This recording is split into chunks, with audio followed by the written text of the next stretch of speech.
त्रिदलं त्रिगुणाकारं त्रिनेत्रं च त्रियायुधं त्रिजन्म पापसंहारम् एकबिल्वं शिवार्पणम् त्रिशाखैर्बिल्वपत्रैश्च अच्छिद्रैः कोमलैः शुभैः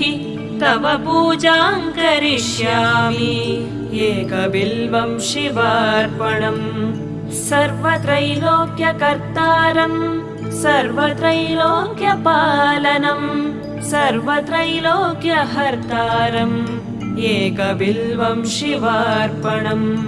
नागाधिराजवलयम्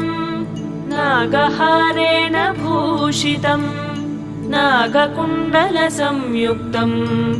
एकबिल्वम्